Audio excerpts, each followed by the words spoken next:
I mean, um, well, let's start. I guess we should start with, because it's in the news today. Well, so much is in the news today, but the complete meltdown of the Defense Department is frightening. I mean, you got an admiral who was in charge of Southern Command who left. Now we think he was pushed out because he refused to commit war crimes. You have Pete Hegseth not having the soldiers' backs after he put them in jeopardy last time with Signalgate. I mean, nobody trusts the man. How do you have a Defense Department when nobody trusts the guy in charge? Sometimes, my friend, life is really very simple. Donald Trump hired a 13-year-old to run the Defense Department. So nothing we've seen is a surprise. And we've got this tendency, not you, but generally we do, to blame the people around Trump. They're not qualified. They're in over their head. They're too young. They're incompetent. Trump hired these people. He put a 13-year-old in charge of the Defense Department. He put two people in charge of the FBI who are conspiracists. He put a woman in charge of our intelligence operation who is pro-Russia. He put someone in charge of our Justice Department who's officially Trump's personal lawyer. I could go on. And she was his second choice. Matt Gaetz was his first choice. Yeah, I mean, appalling. These are the best people, right? If those are the best people, that explains why he's taking ordinary citizens off the streets and saying they're the worst of the worst. He has no judgment about any of this. No. And again, vis-a-vis Hegseth, this is really serious. It's all important. Every position I just articulated. Yep. Secretary of Defense, our military brass laughs at him. Everybody in the Defense Department laughs at him. Edwin, I think the rest of the country fears for us. This is scary. Yeah, I know it's scary, and the cavalier attitude about human life. I mean, just like, okay, let's just blow these people up. I mean, it's not. You see it with these huge weapons in the Caribbean, what they're doing, but it's not that much different. What I saw them, what CPB was doing in Chicago, and now they're doing in New Orleans, and now they're doing right. They just think we have force, we're going to use it. It doesn't matter who we are. We're going to a 1-year-old. They took a 1-year-old from his dad this week and disappeared him. I mean, yeah. They took that kid from Babson College and sent her away. I mean, this is just cruel. And I don't know what they're thinking. I think they see the handwritings on the wall and they're thinking this is our last chance to rid America of anybody who doesn't look like us. So we're going to go down trying. But wow. I mean, Edwin, think about this. We've struck, I could be wrong, 8 or 9 boats down there. Yep. Off the coast of Venezuela, 80 some people killed. And as we sit here today, we do not know who's been killed. We don't know. We don't even know why they were killed, really. We don't know why. And I was at an event about a month ago, speaking at an event, Edwin, with a 4-star. Yeah. And you know who this is. And he raised a really interesting thought when he spoke. He said, I can't tell you for certain that it's the United States military that's doing what it's doing down off of Venezuela. Is it the CIA? We don't know who's doing what. You said we don't know why. We don't know who we've killed. This is utterly out of line, but we don't have a Congress demanding any sort of investigation. Well, let's talk about this Congress. At some point, and that point is coming soon, they're going to recognize that Donald Trump is a lame duck, that the coalition he put together can't stand. You just think they think he's going to be there forever. I love you, my brother. And if I'm wrong, I'm buying you dinner at your favorite joint in Chicago. I don't think Trump will ever be a lame duck when it comes to this Republican Party. Look, if he were younger, he'd try to run again. I don't think that's going to happen. But he will be the kingmaker in 28. Republicans in Congress will never distance themselves from him. That would be, then they'll go down with him. And that's fine with me too. By the way, my favorite restaurant in Chicago won't cost you enough because I'm a cheap. I'll find some better. Your fifth favorite restaurant. Where you go to get a hot dog, a good hot dog. Right? Yeah. Yeah. No, but Edwin, look, I've not seen this in my life. And Republicans loved Reagan. For a while, they loved George W. Bush. This is a cult. And no Republican running to get reelected next year is going to stand up and say, I oppose Trump, because no matter how bad Trump gets, the base of the party is always going to cling to him. Maybe. I mean, maybe you're right. But, if they gerrymander the districts just a little bit more, that base may not be enough to keep them in power. And they may have to decide, oh, my gosh. Well, I mean, then a general election is going to start to matter to them. And that's going to change their calculation a little bit. I mean, what we just saw in Tennessee, with this switch, that's not a margin that's going to win for Republicans in some of these newly gerrymandered districts. And it is funny. Republicans, my former party, they're getting their butts whipped in every special election. And Edwin, just listen to what Republicans say. They're blaming everybody under the sun but Trump.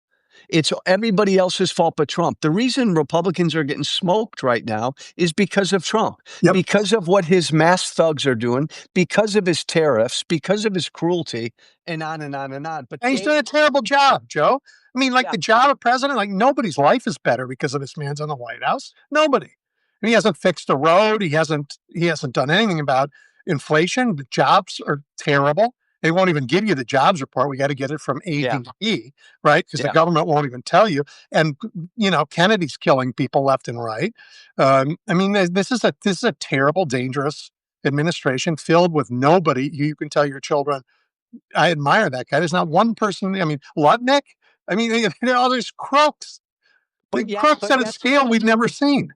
Agreed, but yet he retains 90% of the support of Republican voters still. And I think they'll all go down with him. And which is why, by the way, he's going to do whatever he can to cheat in next year's election. Yeah, I agree with that. And mess up, because on this trajectory, it's going to be a blue tsunami. Yeah, I agree. I mean, I don't know if we pick up the Senate. That's enormously difficult. That's hard. Enormously difficult. But I've just never seen a president work harder at being less popular this fast. How about that cabinet meeting where everybody is praising him and he's asleep? like, dear leader, don't you know how great you are? I mean, it's like North Korea. Do you think there's something wrong with him? Because he is falling asleep almost every day. I'm serious. Yes, I do. Of course I do. He's old. It's a hard job, and it's enormously stressful. There's never been a president, even a good one, and then in a good time, he doesn't age in that job. And I agree, he doesn't really care about the things most presidents care about, but his poll results are in the 30s. That he cares about that, Yeah, I think he's the only president I've ever seen not impacted by the stress of the job, because Trump's secret sauce has always been he's incapable of shame, period. That's absolutely true. So unlike Obama, from Reagan, everybody, they all age because, as you said, it's a heady job with a lot of responsibility. Trump doesn't give a fuck. And he doesn't give a fuck when he's wrong. He doesn't give a fuck when he breaks a law. And he's also old and tired. I mean, he's old and tired. And again, he came out while you were away, I think, Edwin, and he told the media publicly he had an MRI. Right, but doesn't know where he got it. What part of his body was in that machine? Who Edwin, who says that? Did he not know? Is he lying? What is that? Well, my first go-to is he's lying, because he's always lying. He's always lying. He's always lying, right? So, I mean, but he's not. Look, we can go on with a million examples. The truth is, he's unfit for the job. He's dangerous for the country. His administration is rogue, dangerous, corrupt, and only going to cause us harm. And the thing that has to happen, and I know it sounds crazy, he has to be impeached. He has to be thrown out. And I know, like you're saying, it can't possibly happen, never happen, won't happen. But things that you and I think would never happen have happened every week this year. Well, are you saying when I say it could never happen, you mean after potentially 2026? Even if we don't have the Senate, if we have the House and he gets impeached again, the Senate's going to have a third chance to save his ass, and and and look at future elections, and the country's going to be in the dumps then, and all this stuff they did in the big beautiful bill will then be really coming into effect, and things are going to be even worse. I just think even this Senate isn't going to save him a third time. Mitch McConnell this time, he's going to vote to impeach him. His vote was key last time. And I'm wondering out loud, when is he done? When's he leaving? Oh, he'll be done at the end of 26. Yeah. But Edwin, again, I maybe agree with everything you're saying, but it's still the Democratic Party leadership that just scares the you-know-what out of me. Hakeem Jeffries said 2 days ago, no way would we move to impeach Pete Hegseth if we were in charge of the House. Pete Hegseth should be impeached right now. There are a couple cabinet members that I go after. Christy Noem, Pete Hegseth. They're terrible. Terrible. But you're talking about the next potential Speaker of the House right away taking that off the table. I don't understand. You and I've had this conversation before. In my view, the leadership of the Democratic Party is not in Washington. It's not. Agreed. And the ones who are in Washington have been drinking from the barrel too long. They have a lot of talents, for sure, but it's an insider talent, and that's not what this moment is. Agreed. But if the Democrats take back the House, all of us out here are not going to be Speaker. Odds are Hakeem Jeffries will. And he's signaling right now that he still doesn't meet the moment. And if they're in charge, going to be status quo. Pete Hegseth should be hauled in front of Congress on day one under a Democratic Congress. And he's just the beginning. Well, I'd rather take Trump out, but because then the law fall, right? But yeah, they're completely incompetent, and I get it. He thinks his first job is to fix the healthcare problem, But like, walk and chew gum, guys. Walk and chew gum. I think the first job of the Democrats, whenever they assume power, wherever they assume power, is to hold these fucking people accountable for what they've done. I don't want to hear talk about unification or anything like that until these people have been held accountable for the damage they're incurring right now. I agree with you. You raise a really interesting question. Like, who would you throw out first? And I think maybe, given what they're doing, Pam Bondi is the most dangerous, and we have to get rid of her because the corruption in the Justice Department is in the way of just about everything else. Agreed. The top law enforcement officer in this country is Donald Trump's personal lawyer right now. That's what she is. That's been utterly compromised. Yes. And I agree. I think that's more important than even Hegseth. Yeah. Because there's part of me, Edwin, that believes, and this is probably naive, that if Hegseth and Trump ordered the military to do lawless things, the top brass in the military would say, F you, no. Yeah. Maybe I'm wrong. Well, and I think, I've asked, and I've been asking for months, every time I speak to someone in the military at any level, or somebody who's got a career in national security, was there any chance that American soldiers would engage in a Tiananmen Square episode here in the U.S.? And everyone tells me no. Everyone tells me no. And I'm a little more worried. Yeah, I'm terrified. It's so frightening, but I think that's probably right. I don't want to bet the world on it, but no, because again, think. So in Trump 1, Trump tells his Secretary of Defense, Mark Esper, shoot him in the knees, shoot him in the legs. The American citizens protesting. If that happened in 5 months, Pete Hegseth wouldn't say no. We know that. And there's part of me, because they've been cleaning out the top echelons of the military. So part of me believes Hegseth's put enough upper brass in there that would go along with what he and Trump want to do. That's what scares me. And we know that there's a decent chunk of the rank and file that would have no problem doing what Trump wants him to do. Well, then we have a civil war. I mean, I can't imagine anything as terrible. Um, But but again, to pull it back, this guy is utterly unfit. He's been utterly unfit. Clearly, as evidenced by every election we've had since he won in November, the resistance is fired up in voting. That's not going to stop next year. The question is, what can Trump and the Republicans do to try to squelch it? they can only cheat. They can't. There's nothing they can do. I mean, could Trump uh, suddenly turn into a president who cares about America? No, No, no. it's not. That's not possible. It's not. It's not. It's not even remotely possible. And as we saw from that cabinet meeting, the people he's put in charge think they're working in like North Korea. I mean, or in the Soviet Union in those old days, where Brezhnev was asleep in the chair, and they were like, "Oh, dearly," I mean, like what? Like Edwin, I served in Congress with Kristi Noem. We don't have enough time for me to tell you stories about her. But do you know, in that cabinet meeting 2 days ago, I know you know this, she literally thanked Trump when it was her time to get down on her knees and kiss his feet. She literally thanked Trump for keeping the hurricanes away. She said it, Edwin. She literally said it. oh my God, that okay. So this is just crazy, Joe. It's just crazy. I mean, it isn't even conspiracy theory stuff. It's just batshit crazy. Like, Yes.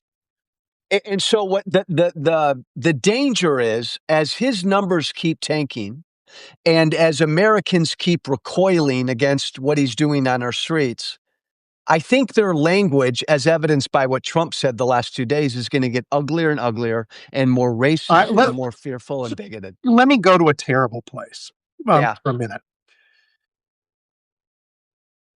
I'm not playing the Nazi card, but I'm talking about history here. Back then, um, the final solution, which was so horrible for the whole world and particularly for the Jews of Europe, was hatched after they knew they were going to lose. It was after D-Day, right? When we were on the move in Europe, they decided the thing that we care about more than winning the war is cleaning Europe away, getting rid of all these Jews. And by the way, there's room in those camps for anybody else who disagrees with us. So while we're getting them, we're going to get our political prisoners. We're going to clean them all out. Then we'll be fine. I, um, I feel it feels like that. It feels like the public has said we're done with you. And so they're doubling down on the worst possible things they could do. They want to get rid of everybody who doesn't look like you and me. They just do. I mean, they're kind of rounding them up off the streets cruelly. They want to say this today. They're saying like women can't work. We need affirmatively to favor men with wives and children in the workplace. Even if there's a more qualified woman who applies for the job, to hell with her. We need it. Like this is who they are, and they're telling us who they are, and this is what they care about more than anything else. So this is why I want everybody listening to make sure you subscribe to Edwin Eisendrath. Edwin, I want you to write that piece. That's a fascinating point. Terrible point. After they knew they were going to lose, that's when, and so my fear is along your lines that that's what they're beginning to plant the seeds with brown and black immigrants. I agree. Italian Americans. I agree with you. That they're the Jews. They're right of. Yeah. That's frightening. It's terrifying. But the difference here is that, I mean, I know this from Chicago when they came here, is that everyone is standing up for them. They, they're not, nobody's left on their own to be, I mean, the whole city turned out to push back. They still did damage. They still took people, but, they got forced into a lane where they had to come at least close to abiding by the law. They got dragged into court. People were out on the streets everywhere with horns and whistles and, surrounding kids. We weren't letting them have their free reign with people. And I see that in North Carolina now. I'm sure we're going to see it in New Orleans. I'm sure we're going to see it in fact, I talked to people in Minnesota and shared with them some of the lessons we learned in Chicago. I mean, Americans are not going to lay down for this. We actually have always lived in a multi-ethnic country. We just have, right? I mean, white people weren't the first ones here, and then they brought folks who are black here. I mean, this is like, that's who we are. And like, Deal with it. Agreed. And we are not Germany back then. This is a more diverse, different country, but it could never happen again. I never subscribed to that. I agree with that. And so I ponder out loud if he and his thugs unilaterally tried to start deporting every Somalia American in this country, would America rise up? I don't know. I don't know. I want to believe we would. I mean, maybe America won't everywhere, but all the neighbors of the Somalis will rise up. The people who know them will rise up. And like in Chicago, we protected people we know everywhere. These are our neighbors. These people, it's not like maybe the people in Alabama won't rise up to protect anybody in Minnesota, rise up to stop, to literally stop them from doing it. I hope we never get there. Well, we're close. We're already close. I mean, we're close. Oh yeah. And they are, this Dan Bavino guy who was here in Chicago, and yeah, he bad guy, really bad guy. And I was on another show with somebody talking about the fact that we need the next Democratic president's got to unify the country. And my response was but not for a while, because job one is to defeat this threat in front of us and hold people accountable for what they've done. I couldn't agree with you more. That's got to come before any unification. The unification has to be done honestly, not in this bullshit way. And the example from that is in Israel, where the right wing murdered Yitzhak Rabin, who was a peacemaker. And then the country was tearing itself apart, and they said, oh, we have to come together. And when they came together, the right wing ate them alive, and Bibi Netanyahu has been their president ever since. And, millions of people are in the street protesting every day, and it doesn't matter, right? So their democracy is in trouble too, in part because when the moment happened, they valued, let's just paper over our differences, and they let the same terrible stuff happen again.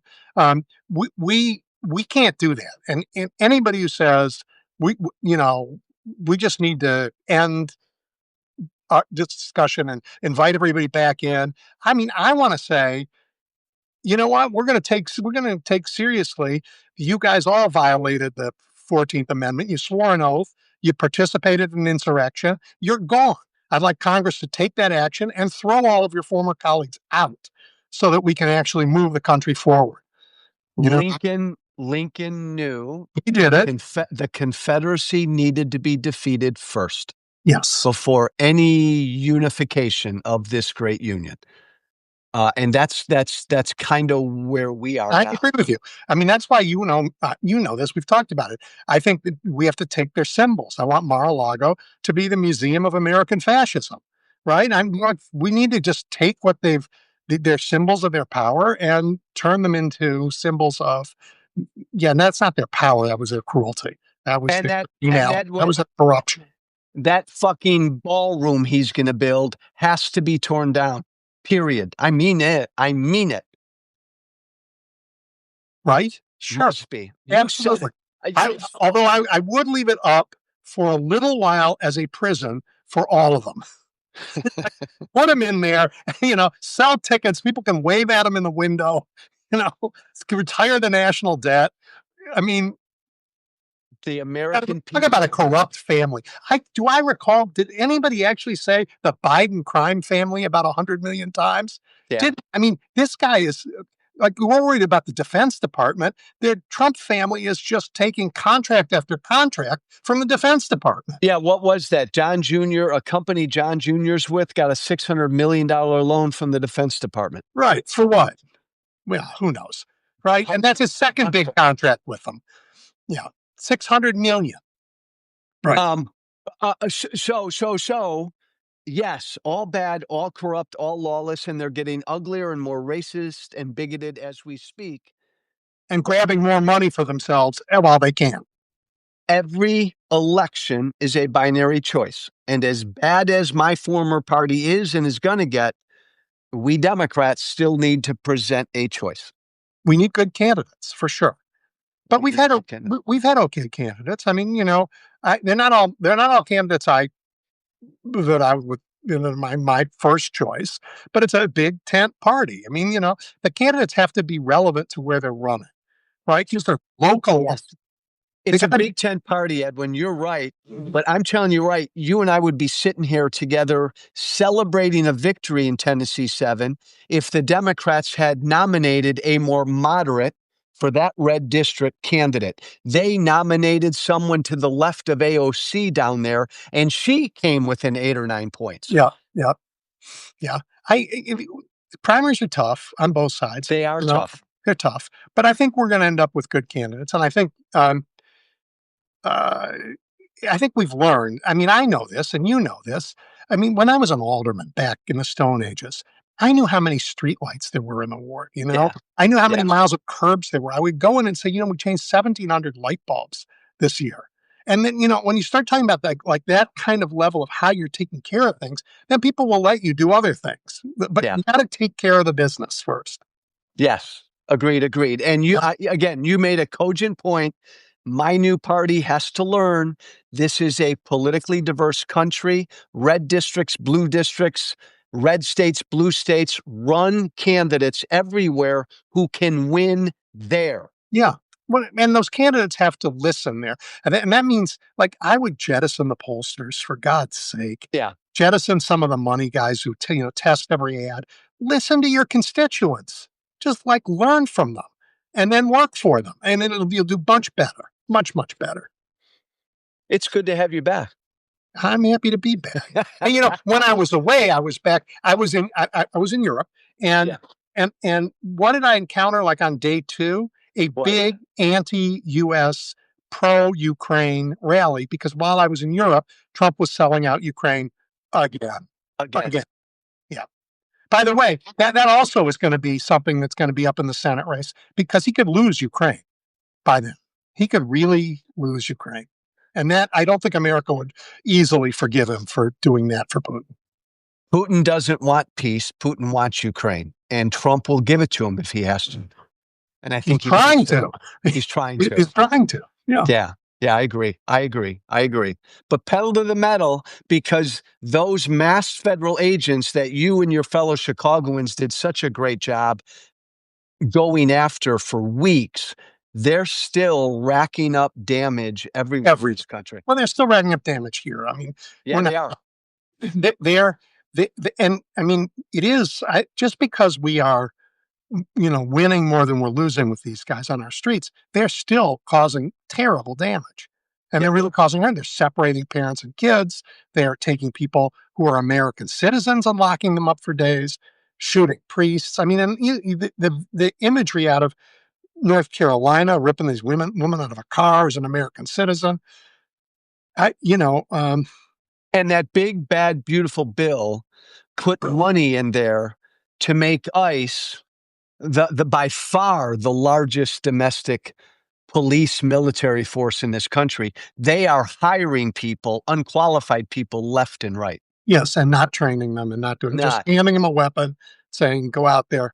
Yeah, I mean, I'm surprised. I mean, they killed one person here. I'm surprised they haven't killed more. Yeah, I agree. It's terrible. But you're usually the sunny one. I'm the. I know. I'm waiting for the but here. Yeah. No. But Trump's going to get uglier, and my former party's going to, as they're cornered, they're going to get more vicious, as you and I have said. But this resistance thing, Edwin, just seems to keep growing. It's going to keep growing. Americans are not eager to be pushed around by these guys. I mean, and then weren't you going to be pushed around when you were in the Tea Party? Americans don't like being bullied or pushed around by people there. And you know what? You and I haven't said Jeffrey Epstein yet. And Pam Bondi is busy burning files or whatever she's doing. Oh, there's nothing here. Oh, wait, I'm going to indict some people. Oh, wait, I can't. It's all BS. And Americans know it's BS. And even, right-wing Americans know it's BS. And they may like them and they may hate us. But I mean, if you're in rural America and you got to go to a hospital, good luck. Your schools are going to be screwed. I mean, if you're a farmer, I mean, good luck. But these guys have just But caused enormous damage. one thing, Edwin, one thing I'm really curious about is what the Supreme Court does this month on tariffs. It's going to happen this month. I'm still confident they're going to rule the tariffs unconstitutional. I am I, too. do, I don't know how they'll work that out, though, what that means when you try to unclaw whatever he's done, but that's going to have a real impact. Oh, it's billions of dollars are going to be having to be paid out to companies that paid in. It's just terrible. I mean, Costco filed they suit. sue. Yeah, they're not the only ones. A lot of people have, and I